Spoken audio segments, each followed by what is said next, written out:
So what this video is about is, if you want to make or create a Skool community and make it more engaging, then this video is only for you. Now, what we will cover in this video, or let's just see why you trust me. So, see, I work as a growth operator in a community. Now it's going to be two, because yesterday I just spoke with another client.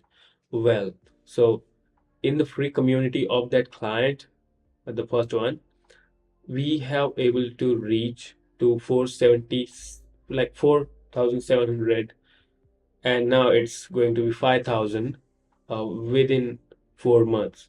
So 5,000 members in free community within 4 months. Now we released this paid community, and within 7 days, like, we got 14 members, 885 MRR, 4 members paid for a lifetime, because we were selling at low price. And get this, in that community there is no course, nothing at all. It just 4 calls a month, that's all. And we sold 14 members, 4 to 14 members. Now we are working on creating more courses and value, and we are not taking like any more members in. This video has the trial framework we used to actually make it more engaging, the community more engaging, and yeah, how to make it a lifelong community. So, but this is a framework designed by Greg Eisenberg, the co-founder of Late Checkout, and he is a great, phenomenal figure in this industry, the community industry. You know what Facebook, Instagram, Twitter, all these platforms did? They they sold product, they give access to the product for free, and they get money by the attention that we give them. The more time we spend on their platform, the more ads we can see, and more money they make. So their whole intention is to just keep people as long as on the platform as possible. And see, the more time you spend on social media, the chances are you are you are going closer to being miserable. Because even if that's not the goal of social media, to make more miserable, but their goal is to generate more revenue each year. And this in turns causing uh, they're using more psychological tactics to keep you hooked on those platforms, just keep you addicted. Now that's not a good thing for you. Well, it is good for companies, but not for you. So the more you go use social media, it's subscription to make me miserable 101.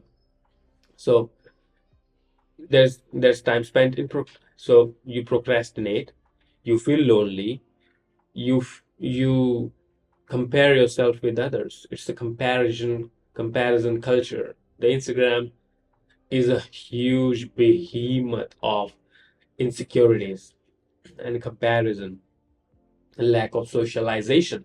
So you also, even though these platforms are called social media platforms, they make you less social. You less socialize with others in general, if you say. And procrastination, you do a lot less work. So those things happen when you use social media. But now communities are different. You are not having just one person and targeting that person secluded, but you have the whole, like, let's say 1,000 people, and they are part of one community. And the more time you spend in the community, the more productive you are, the more you learn from others. And because you like that thing, and everyone in that community just talks about that one thing, you are having fun while learning. So Community is productive, unlike social media, where you're just one person secluded. It's just me. I want more likes. I want this and that.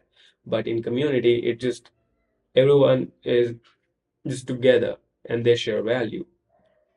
You feel cared, you feel valued. That's the thing about community. It's different from social media. Normally, when someone joins community, everyone is interested in the same thing. But when someone joins community, uh, that person makes friends with other community members and many more other bonds, not only with you, but others. Now, because of these bonds, now let's say they stay longer in the community and they try to participate as much as possible. So the let's say if that community is paid one, for sure you're going to have the customer lifetime value more, and you're going to make money where at the same time doing what you love. Also, when you are in the community, let's say on the Skool platform, you are not going to get distracted from reels or any ads. It does not have any ads. Now, communities can be built around many things, but if we break that down, it will be mainly around any brand, any influencer, or and then in general, any passion you have. So let's talk about brand. Example of that is Netflix. Now imagine if Netflix, along with its monthly subscription, offers a space where people can hang out with each other. Netflix community. Not this one, they already have theirs, but this one where everyone can hang out with each other, talk, talk, talk to each other about the movie, any scary movie they just saw, or any interest. Uh, One in a year, Netflix can host exclusive events where they meet celebrities in real life, watch Netflix originals in theater along with other Netflix members and the founders and celebrities. Uh, Also, they can distribute Netflix stickers to just give them the identity, and this also builds the brand loyalty. Now, if Netflix just does these things, for sure, they will decrease their churn rate by so much, and brand loyalty will skyrocket. Also, there's a less threat of competitor if you have a loyal following. You'll not be threatened by Amazon Prime, Apple TV, or Apple Plus, nothing, because there are many streaming platforms right nowadays popping up here and there. But if Netflix does this, they will be just like they will create a blue ocean. That's the power of the community. Now, even if we haven't talked about the influencer and the passion thing, but we'll see more about that later. But as Hamza created, he's an influencer and he created a community around that, around himself, and he's charging for the membership of that community. So there's this one angle as well. Also, the passion. Let's say you're not a celebrity, you don't have a brand, but still you want to create a community around your passion, something you do. You can still create that and get some members, because you're not the only weird person you think you are. There are many weird people like yourself. So weird, I mean, so those people can join your community and just share anything you want to teach them, and just hang out in that community. And if it's paid, you get paid, right? For creators mainly, let's say a YouTube creator, he create let's say if he has a community. Now whenever he uploads a video in YouTube, he can share that link uh, immediately in his community, and because that community is his loyal following, that video will have massive initial engagement, and that in turn, that video will be shared, like showed more in the feed, and then he'll get more subs, obviously more views, more subs, and then community will grow. And whenever he makes another YouTube post, another YouTube video, for sure, like this cycle, he will the YouTube channel will grow, the community will grow, and overall both will help each other in turn. So that can be one way as well. Now, let's imagine an influencer was only dependent on his audience. By the means of audience, I mean not community. So let's say an Instagram. There's Instagram influencer. He Let's say he makes daily reels. Now, the only time people engages with that person or that account is when he makes post. Now, if he stops making the post, he will the engagement will be very less, and he will not make the money, because that's how social media works. Now, let's say he has a community, let's say around productivity.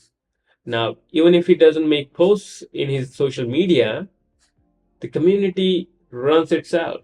The members are so loyal, and they befriended each other, that they will make UGCs, they will make posts themselves. The influencer does not need to make posts that much in the community. He can be just there to just maintain the community. Everything will be done by the community. And engagement is not zero. That means community is a great way for passive income. So that's the difference between audience and community.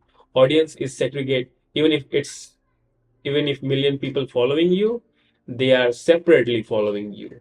And even if community is of 10,000 people, they are together following you, and they know other 9,999 people are in the community. So that's the environment of community and audience. Rituals are something unique and exclusive to your community that you perform for certain event or time.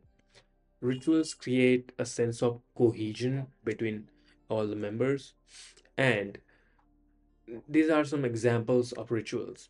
So there is this Goan tribe in our district which performs a dance. It's called Rela dance. At every celebration, whenever they feel happy, they perform this dance at marriage, at birthdays. I mean, anything they celebrate, they perform this dance.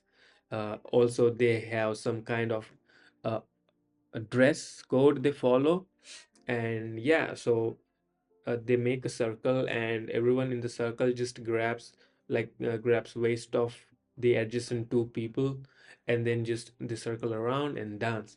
So if someone sees that, uh, I mean, they will know that this is the Goan tribe, and well, that's also identifiable. That's unique to them only, and only they perform this particular dance. Now, there's another physical example we can talk about: the Mursi tribe. So, they live in a Mogo National Park.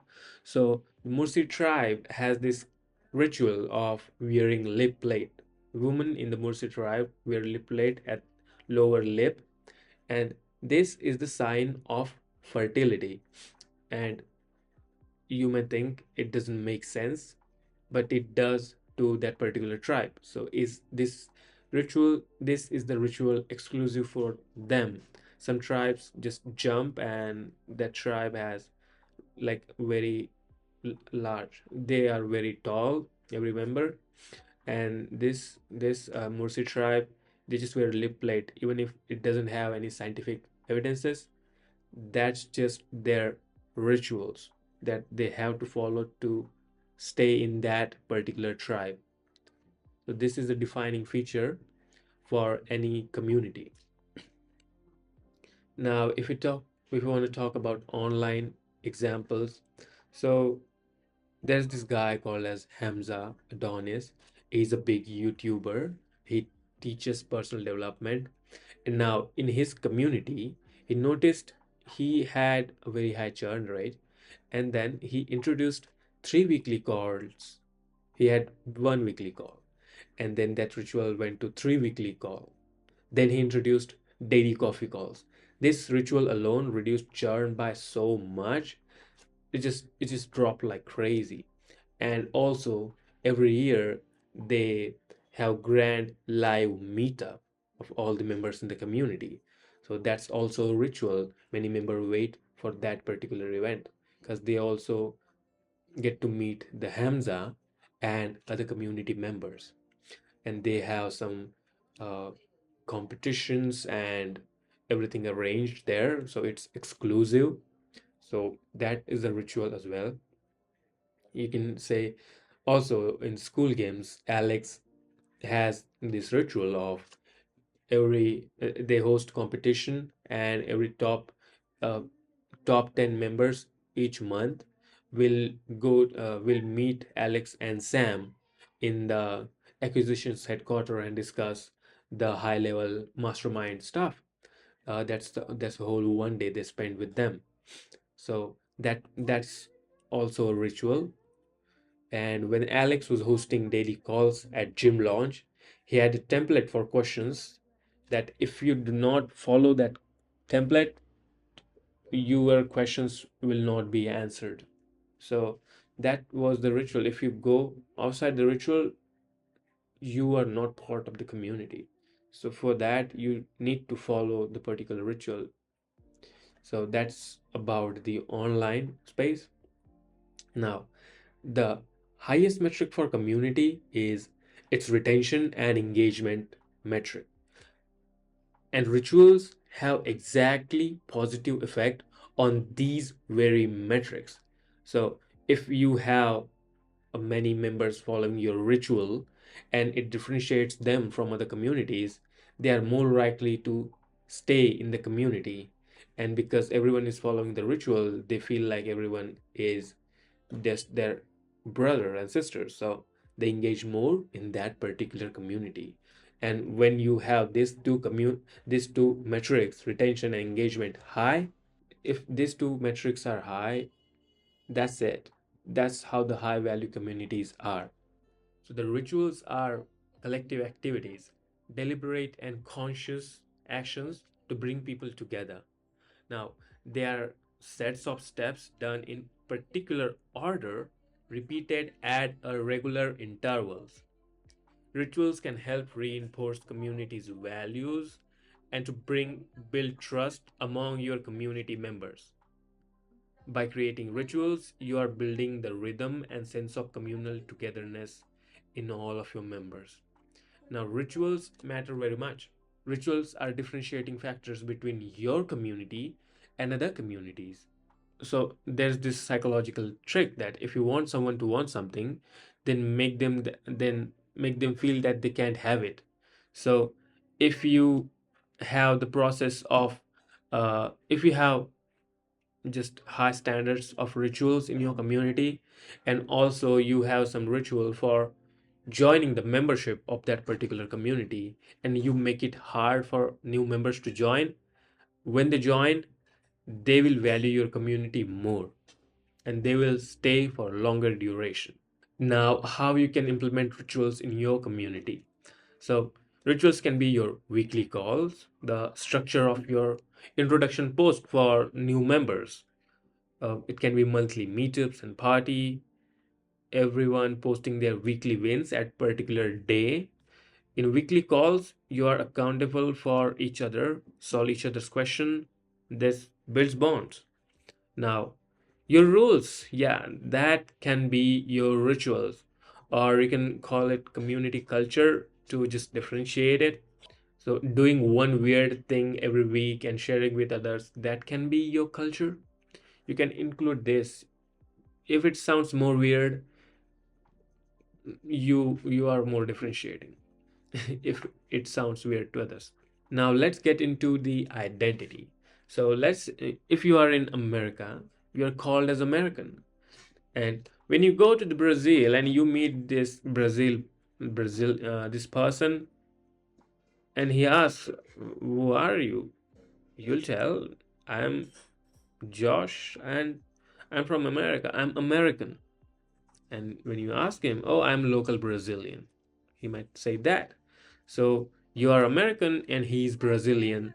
That's their communal identity. So America, suppose it is a community, and American is a communal identity. In the community, the identity is how the members differentiate themselves from members of other community, and how they can identify the members of the same community. Let's say if your community has this ritual of wearing something on your right cheek, let's say some tattoo maybe. Whenever someone sees that person from that community, they will know which community this person belongs, and they'll just be best friends when they see in the 100 people that one person, they'll become best friends because they belong to the same community. So that's how they can identify someone of the same group or community. How they can identify this someone from the same community. So because identity differentiates your member from other communities, it gives them the uniqueness. You must give your members a collective identity, just as Justin Bieber's fans are called as believers, and those who use cool are called as coolers. So this is their identity. And now in school, you don't call cool, you call cool, right? So that's one thing. So now let me give you a physical example of CrossFit. So CrossFit is a gym franchisee. It's also a greatest community, you can say. So when someone joins CrossFit, they become the part of CrossFit family. Now CrossFit, their identity becomes CrossFitters, and they have this different lingo. They call box to their CrossFit gyms, and only the CrossFitters know what the box means, and they just talk in their own lingo. Some more committed members wear CrossFit outfits, and also CrossFit has its own merch, so they also sell CrossFit outfits and tattoos. Some members just show their um lifetime commitment and just create some CrossFit tattoos anywhere, and that can be erased. So that's the level of commitment CrossFitters go. Now, there's this example I would like to share. There's this old lady, and she could hardly walk. Even with the support, she cannot walk. She was unable to walk properly, and she was 89 years old, and her daughter was worried because she can't take her mom to any vacations or when she goes outside. And even with the some support, her mother was not able to walk properly. So that old lady just asked her daughter, "Can I come to your gym?" And her daughter said, "Yeah, why not?" So now she's 93 years old, and she's better at walking at 93 years than when she was 89 years. And she goes to the gym daily. She never missed her single workout. Now that's how the identity matters, because she was CrossFitter, and CrossFitter should go to gym regularly. Now her name is Annie, and she is phenomenal. Now, there's also this YouTube versus TikTok, or we should say YouTubers versus TikToker battle or fight raged um, a few years ago before TikTok was banned in India. I don't know if it was in the whole world, but it was in India. So, see, one TikToker made some claims about YouTubers, and that was the initial flame, and then was just so, it got so big that YouTubers were roasting TikTokers, and TikTokers were roasting, making bad comments about YouTubers, and it was just fierce battleground. So online, the YouTubers were separated. Those who watch more YouTube and YouTubers just had separate category, and TikTok, those who watch TikTok and the TikTokers had the separate category. Now viewers and their celebrities, influencers. So there's this one in YouTube influencer. He made a roast video about the TikTokers, and it was at the very fierce moment. And man, the YouTube audience just saw him as a messiah. The video was so good that he rose from 5 million subscribers to 15 million subscribers and then 20 million subscribers so quickly within just 1 or 2 months. And then now he's 45 million with 45 million subscribers. So that's how the audience just thought of him as Messiah, and he thought he's doing good for the whole YouTube community, and that's why they just as a YouTuber, because they watch more YouTube, and other YouTubers just praised him so much, and they supported him so much. And that's the benefit of identity, or that's how much identity can impact 5 million to 45 millions. So how you can use the identity in your community? So in your community, there might be two kind of people who just engages so much, and other people who just see them, just watch them. They don't engage much. So those who are high, who shows high engagement, you can give them celebrity status, and those who engage less or just don't make posts or comments. So what you can do is just make the members who engage most the celebrity, and the members who engage less, they will just see them, and they'll see that we can get status of celebrity in this community, or get popular in this community, so we must engage. And if you just make your community versus something else, something problem, or some another community, then you will make the community stronger, and they will support each other more to just win against something else, something problem, or other community, or some competition. And they will engage more, and they will show more wins. All these positive effects will happen when you do that, when you use identity properly. So ClickFunnels has this 2 comma award. If you want to be the member of 2 comma awards, or then you have to make $1 million in a year with single funnel. So ClickFunnels give this 2 comma award winner identity, so everyone knows that person belongs. I mean, that person works so much. That person uses ClickFunnels for his business, and so his ClickFunnel user, and because of 2 comma award, he's celebrity in the community of ClickFunnels. And also other users who watch it, they want to get at that point, meet the Russell Brunson and get that award from him, all that thing. Belonging is the feeling of being valued part of community, often built around a shared goal or a shared value.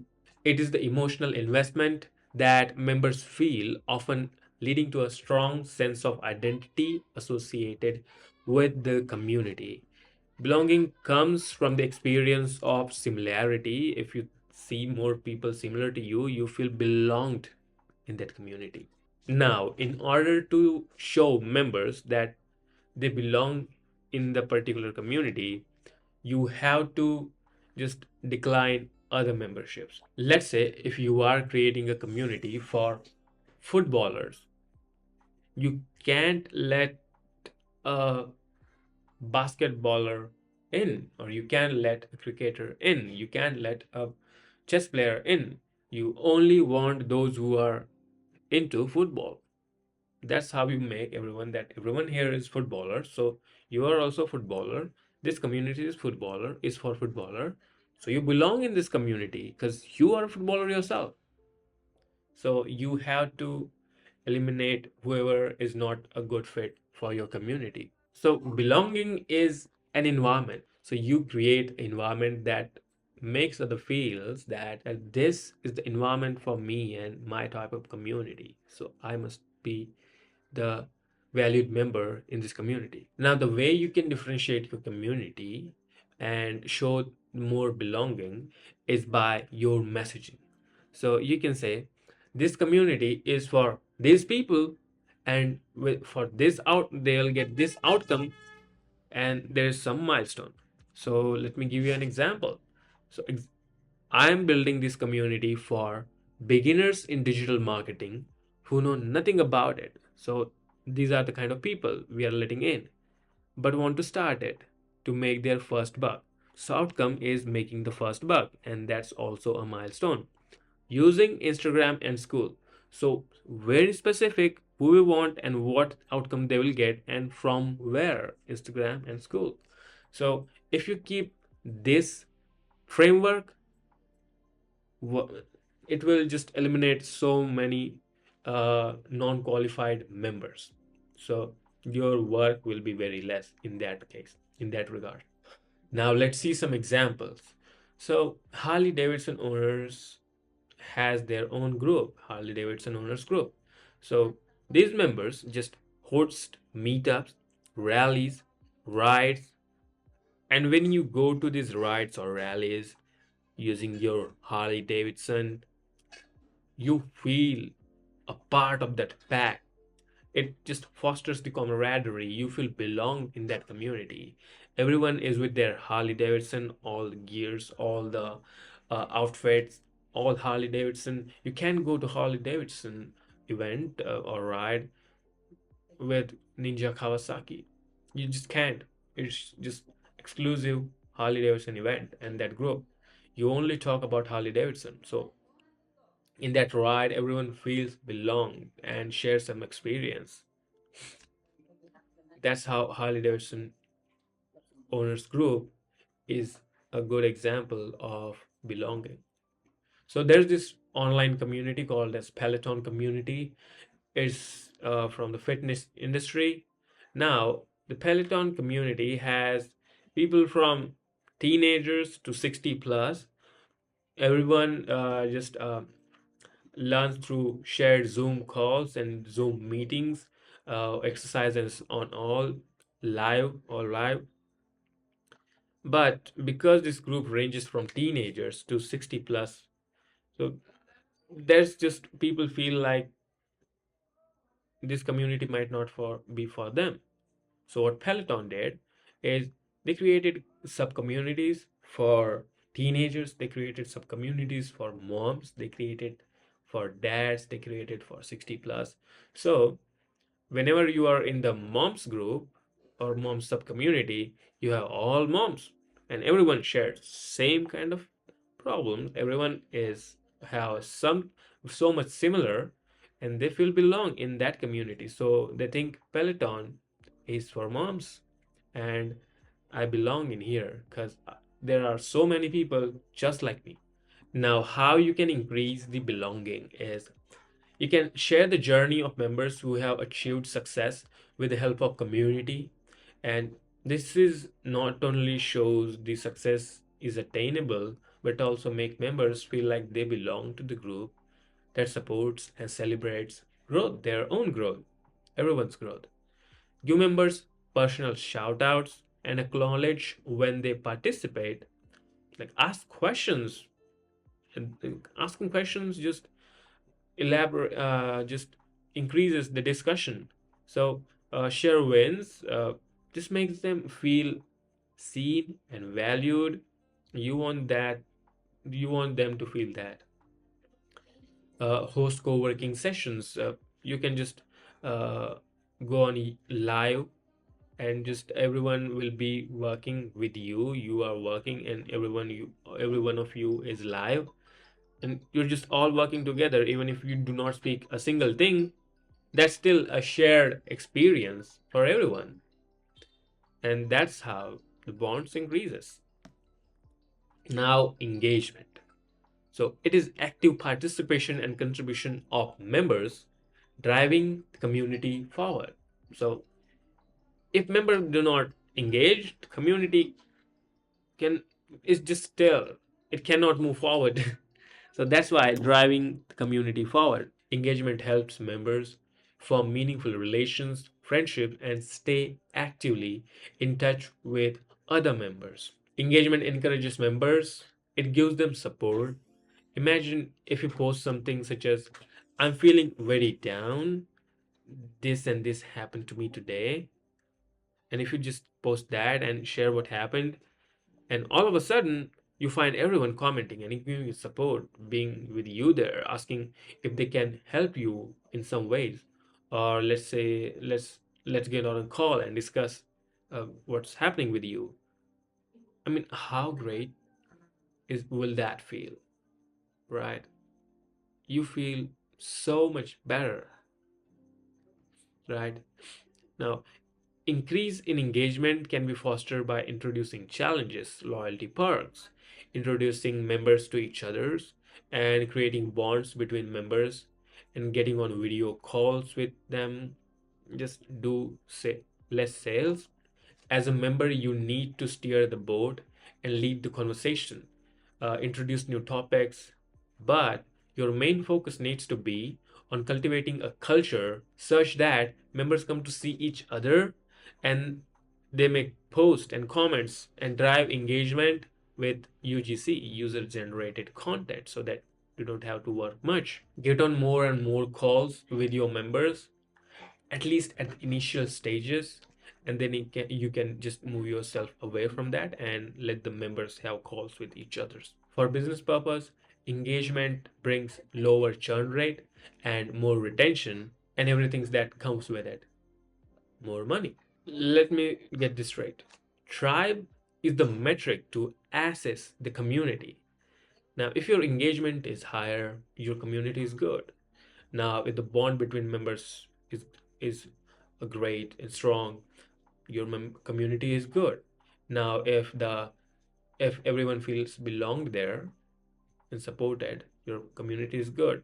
So if you try to increase everything that we told to the high, uh, use this as a metric. Everything you do in a tribe framework, all the five things, if you increase all those things, your community will be a great massive success, and it will foster for lifetime if you want to.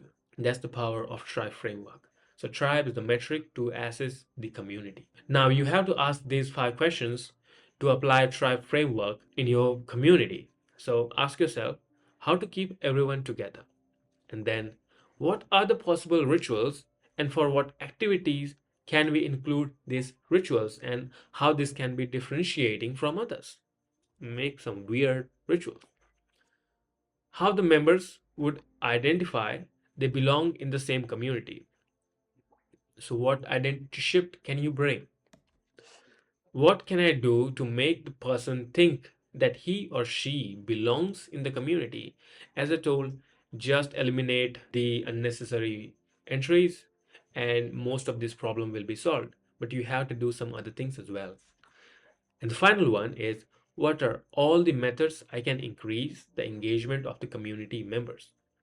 What are the methods? There are many methods that I am sharing in my free Notion checklist for my try framework. Now, if you want that, just go to the link below and download that free checklist.